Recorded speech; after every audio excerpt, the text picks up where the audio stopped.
So look at that beautiful background, blue skies, blue ocean, tropical breeze, palm trees. Is there a trap right now in Florida that's going to cause people to start looking into Arizona for the retirement and bring even more people to the Valley of the Sun? Hi, my name is Michael Smith. Some people call me Smitty. I'm a real estate agent in the greater Phoenix area, Scottsdale and Paradise Valley. We've recently had a few phone calls from people that used to be down in Florida and are considering moving to Arizona. Now, you can't even compare the two, and I would think in the past, there's no way a person that loves Florida would ever love Arizona, and possibly vice versa. They could both tolerate each place for probably a few days, but they could never live here. When I was young, growing up in Chicago, I used to spend a lot of my winters down in Florida. My grandparents had a place down there. I loved going down there. I loved getting out of the cold Chicago weather, getting into the warm weather, and I definitely love going to the beach and the ocean, except for my pale skin that gets burnt all the time and I never get a tan. But the things that are happening in Florida are causing people to rethink their final destination or the retirement down in Florida. And it's increased costs. When you're retiring or when you're downsizing, everybody wants to look at what their expenses are going to be, especially thinking towards retirement. And Florida is having some serious problems right now and trapping many people into their properties and they can't get out. It's not going to get any better, folks. It's going to get worse. And therefore, more people are going to be looking at moving to Arizona and other alternatives around the United States versus moving to Florida. So let's dig into some of the information and find out why more people are going to consider Arizona over Florida, and that will cause an increase in the rise of prices in Arizona over time. So one of the first things that's happened to Florida is their population increase. Now, we've had the same thing happen in Arizona, but from 2010 to 2020, Florida's population increased about 2%, a little over 2. Between 2021 in 2023 now, it's increased another 2%. And what does that mean? Well, that means that the cost of living down there is going to increase because the demand on the housing. And it's a simple supply and demand equation that the cost of homes is going to go up with so much more demand put on the housing down there. But that's not the real story. The real story is something that's happening due to all the tropical storms and hurricanes that continue to slam Florida and cause a lot of problems and increases in the cost to own a home down there. The number one thing we're going to talk about here first is homeowners insurance. Florida homeowners will face a projected 40% increase in property insurance rates, and in many instances, they may not even be able to get insurance. There's been about 14 insurance providers down in Florida that have left the state and are no longer providing insurance. So what does that mean? Well, that means that the state's going to have to step in and help provide insurance for people.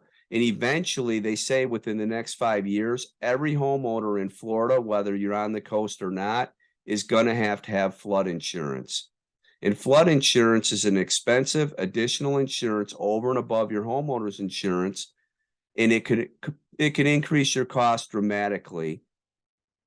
If you lived in Florida 10 years ago, you probably paid an extra $1,200 a year for an average home with flood insurance. You're probably looking at $3,500 or more, plus the fact that you have to have your regular homeowner's insurance that's gone up, like they say here, 40%. So many people that planned on living in Florida and had a budget for retirement are not going to be able to afford these fees, and they're not going to be able to rebuild their home if there's damage. Because when Florida storms hit and they're a category 3 or higher, there's so much damage that happens that people have to go, first off, find a place to live or stay. The insurance companies don't just hand you over a check and say, oh, get your home rebuilt. The other thing that we have after supply chain issues with COVID is getting materials is harder to get than ever, and getting the work done takes longer than ever. The cost of doing all the work is nearly doubled. I was looking at this article here, the prices of several widely used materials, double-digit increases over the past 12 months.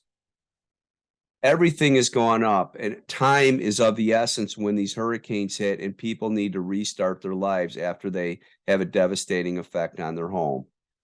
Number two really serious thing that's going to happen to Florida now that they had one of these condo complexes collapse is they're going to start evaluating all these condo complexes, and they passed a new law and reforms in 2022 that included these safety reforms. It creates a statewide milestone inspection requirement for condominium buildings that are 3 stories or higher and are basically 30 years or older after initial occupancy. It's going to require a new inspection every 10 years called a phase 1 inspection. And if they see any issues with the building, they're going to have to do what's called a phase 2 inspection. Beginning in 2024, condo associations are going to be required to conduct a structural integrity reserve study at least every 10 years, and it's going to prevent needs for reserve from being waived. In other words, the reserves for the HOA communities are going to be put under extreme stress. In smaller buildings, they may not even have the reserves to do the maintenance and upkeep on these buildings. So what's this going to mean to the average condo owner down in Florida? Well, number one, the HOA reserves are going to have to be built up. And that means the HOA dues and special assessments are going to have to rise. And many of them are going to double or triple over the next 5 years. A lot of places could not plan for this, and this happened. And now it's going to put a big stress on these condo complexes. Many people are going to have to sell or liquidate their properties because they're not going to be able to afford the increases. So between the hurricanes and the expense of rebuilding down in Florida, many people are going to be priced out of the Florida market, and they're going to be forced to move back in to other alternatives in other states. South Carolina is going to see a huge increase in the number of people moving there. And the further you go up the coast north, they're going to see a big influx of people from Florida. But a lot of people are going to start looking at Arizona as an alternative for retirement, strictly because the costs are going to be lower, and Arizona has very few natural disasters. So this is just something that came up from a phone call. I appreciate you watching the video. It's something people are going to be looking at moving forward as Florida continues to get hit by these tropical storms and hurricanes. Thanks for watching. Comment down below if you have any opinions on this. We appreciate you watching the channel. Take a look at some of our other videos. Have a great day.